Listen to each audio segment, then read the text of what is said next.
What's up sa inyo mga kamay? So, by this time na mapapanood yung tong vlog na to, i-declare na po natin yung top 1 when it comes sa revenue saka sa views. Pero di-discuss din po natin dun sa live yung each rank at kung magkano yung maiuwi nila na pot price. Kasi like I said mga kamay, na wala dun uwi ng luan or zero. So, hindi man kalakihan pero hindi po talagang zero. So, dito kasi sa vlog natin mga kamay, ang i-discuss po natin, ito na talagang pinaka-final summary ng gross revenue ng each challengers mga kamay. So alam nyo ba na sa mga viewers natin dyan, sa mga supporters, na umabot po siya ng almost 500,000 yung gross revenue ng grupo. So to be exact, that's around 486,000 pesos. So grabe mga kamay, ang solid na supportan nyo po dito sa mga challengers mga kamay. At the same time mga kamay, dito rin sa ating live stream sa channel ko. So tayo man din ay talagang na-bless, naka-graduate, tapos meron pa tayo na nakuha ng mga talagang enormous blessings mga kamay coming from the supporters mga kamay sa Team Kubunuto, and lalo sa Team Kubunuto Productions. Sobrang thank you talaga sa inyo, kasi kung hindi dahil sa inyo, hindi ito mag-i-exist na palaro mga kamay, nakatuwaan challenge. So kaya sobrang kumbaga enormous thanks. Sabi ko nga is yung salitang thank you, it's not enough para pasalamatan po kayo. So sobrang thank you kina Boss Tampling, kay Sir Madre, kay Sir Florentino Osol, kay Sadik Roy Puligit, kay Tito Jerry, Tito Carly, Sir Ben Jongyod, kay Ma'am Joby Joy, kay Padre RK, Sir Julius Hick, syempre kay Tito John Magano, ang godfather ng Team Kubunuto. Yan, sina Sir Street Outlaw, sa mga sadik natin dyan, sina Olson Mark, at sa lahat ng mga supporters, mga viewers mga kamay, hindi ko na maisa-isa. Sobrang thank you sa solid na suporta nyo, sa pag-aabang at pagsusuporta sa mga challengers dito mga kamay sa Team Marsuwerte. So again mga kamay, mag-take a break lang tayo this April, pero although meron tayong short challenge sponsored by Ate Lang Ilang, doon naman sa mga tigasin at masunuri ng mga content creators. So para lang ito sa mga pamilyado mga kamay. So abangan nyo po, vlogs lang po yun mga kamay when it comes sa views, pataasan, at meron siyang naka-correspond na pot price. At i-declare na po natin yung winner sa April 23. So yun lang po parang shortan lang, katuwaan lang ba. At the same time, magre-resume po tayo sa Mayo. So, kumbaga, kasado na po. Na-confirm na po, mga may. By May, meron na rin po tayong pa-challenge. So, abangan nyo po yung magiging format, at the same time, kung sino-sino mga kasali po doon. Kaya, abangan nyo po. Akala ko nga po mga may is wala na, pero meron na pong nag-pledge. So, right now, isa, dalawa na po. At yung pledge po nila is solid na kaagad mga kamay. Kaya abangan nyo po sa ating May na pa-challenge. So salamat po sa nagpasimuno nito mga kamay, or may talagang kumbaga may akda para sa May challenge. Sobrang thank you. At the same time mga kamay, dito na tayo. Ito na yung finale na summary ng gross revenue ng each challengers sa Team Marsuwerte. So kumbaga panalo lahat talaga. Pero sabi ko nga, hindi man lahat mga may pantay-pantay ang nakuha na revenue, pero kahit pa paano is solid talaga. Kumbaga hindi na ito mapupulot sa tabi-tabi lang.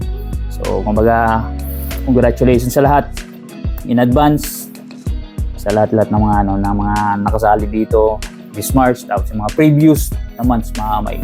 So bago tayo mag-take a break sa pa-challenge ito sa Team Kubunuto. So we will be back mga kamay. Pero right now, makikita niyo sa natin sa screen natin yung details. So since na onset to, babasahin ko na po mga kamay yung total, tas i-convert po natin sa Philippine Peso. Umpisahan po natin mga kakamay sa 11. So, number 11 hanggang sa top 1. So, ating number 11, based sa natin, final data, ating number 11, walang iba kundi si Makinistang Pobre mga kamay. So yung total gross revenue niya po is umabot po ng $155.26. So that's around 9,414.95. So ayan po is nakaano po yan, yung pot price plus yung revenue niya po sa YouTube. So yan na po yung overall na makukuha niyang pera sa buong March. Okay? At lahat din po sila mga kamay. Number 10. Ating number 10 mga kamay, walang iba kundi si Idol TV. So congratulations kay Idol TV kasi nakagraduate na siya sa YT, nakagraduate pa rin siya sa school. So meron siyang $163.50. So that's around 9,914.74 yung gross revenue niya po. So kumbaga very close sila ni paring Maki, nasa 9,000 parehas almost mga kamay. Parehas almost So anyways, sa ating number 9 mga kamay, ang ating number 9 ay walang iba kundi si Kamamsi and Bogart TV. So meron po siyang $319.78. So sa Philippine peso, that's around 19,391.41 pesos.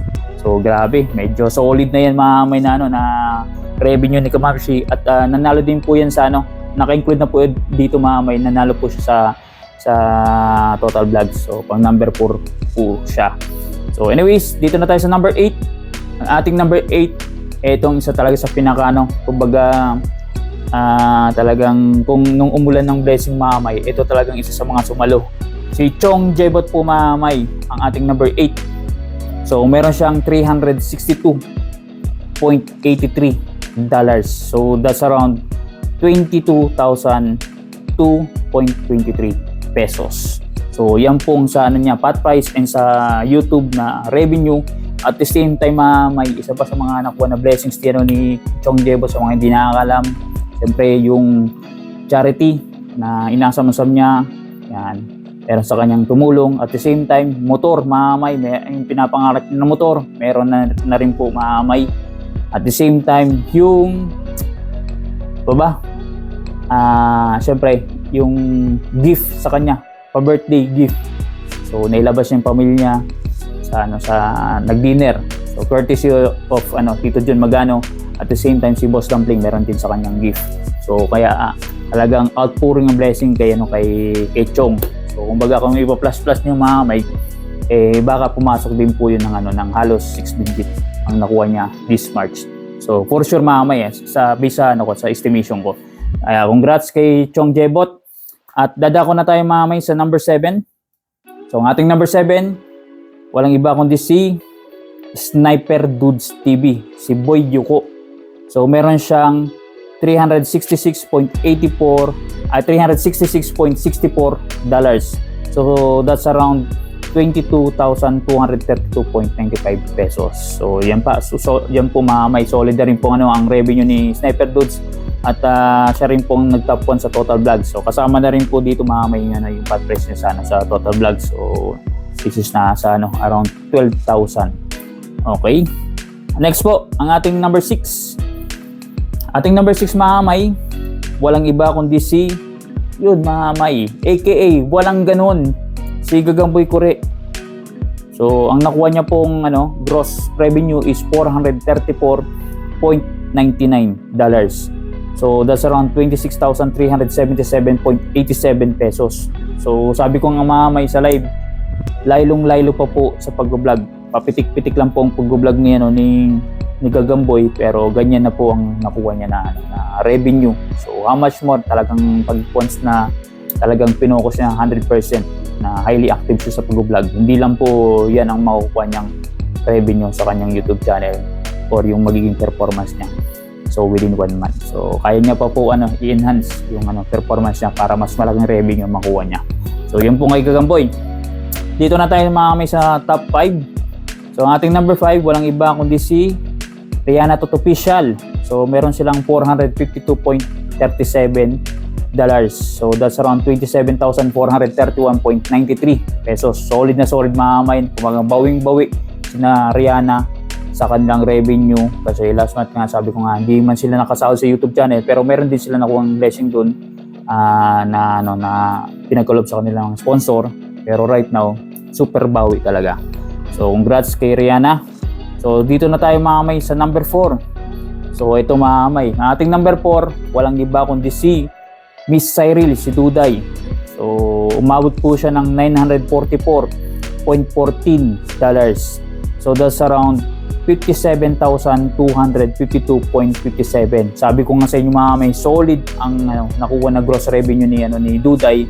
So I think mga may ito na sigurong pinaka mataas sa ngayon na nawakan niyang personal money. Yung sa kanya mismo na pinaghirapan dahil po sa suporta ninyo. So kumbaga ang laking tulong na po niyan sa kanila, at alam niyo naman po na si Duday is talagang may immediate impact when it comes sa supporters tsaka sa viewers, kasi hindi biro mamay ang makakuha ng support instantly tulad nung nangyayari kina Cyril. So kaya congrats, pabutihan mo lang, tuloy mo lang, maging active ka lang sa pag-vlog.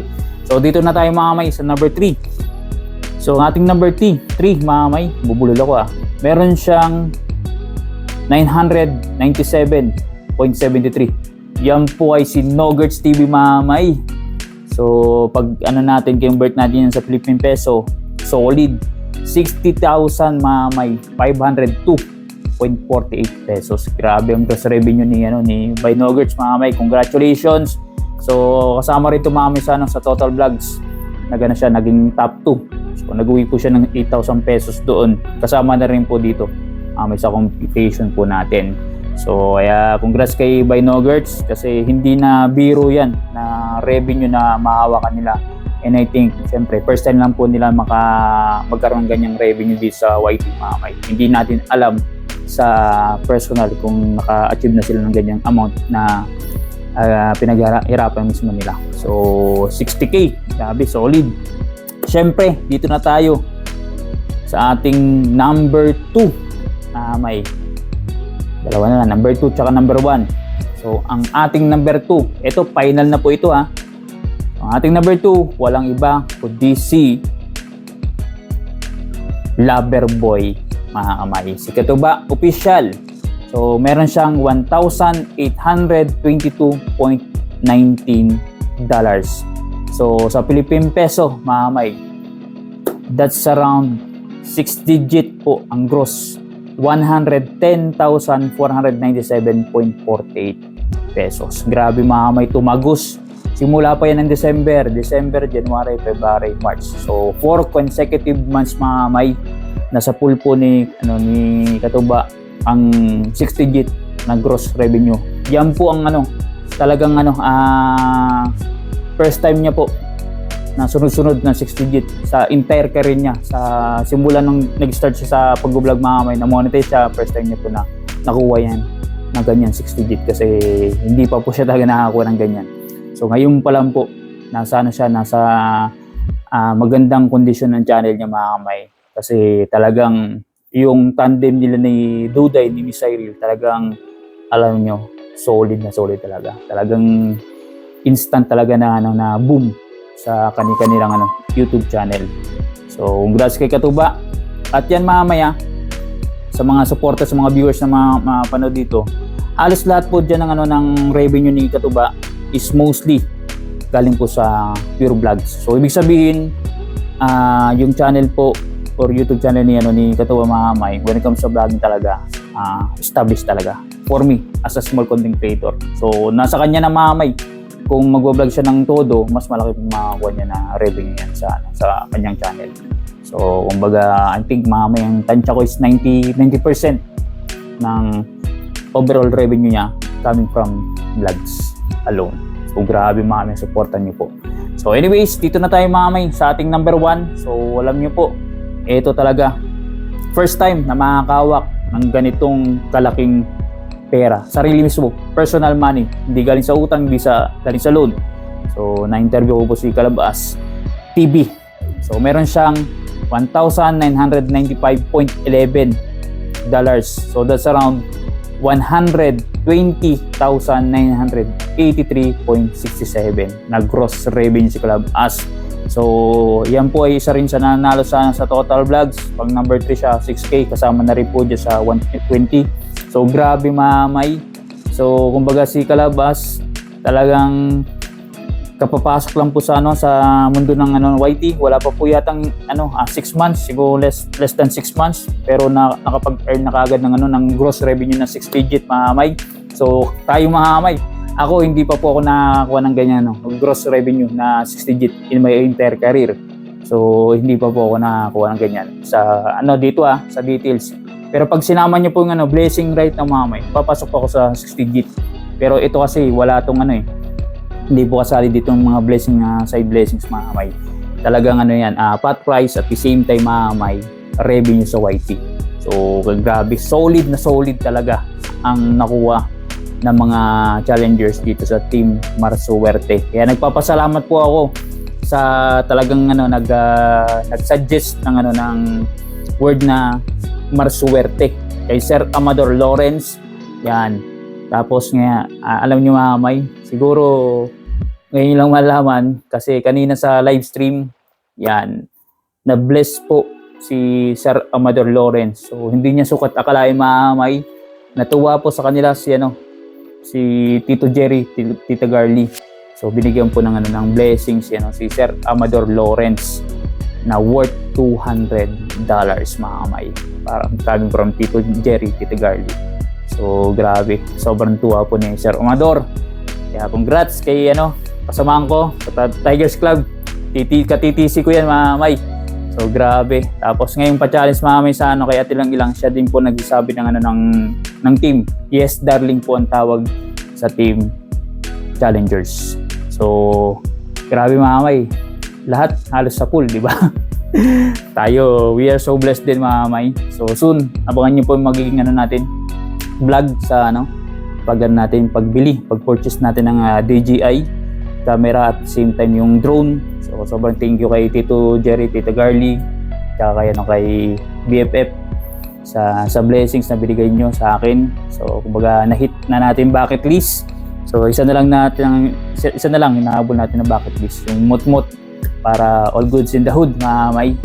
So sabay-sabay na kami ni Chong na magkakaroon ng mot-mot soon para pag once nag-vlog kami convoy na mga may. Kaya sobrang thank you sa walang sawang suporta po ninyo sa amin.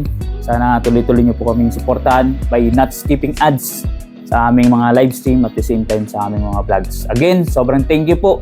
Talaga, enormous thanks talaga. So, kumbaga, bahala na si God ng magbigay sa inyo ng pabalik na blessings dahil sa suporta na binibigay nyo po sa aming mga may. Kaya, keep safe always mga may. Don't skip ads.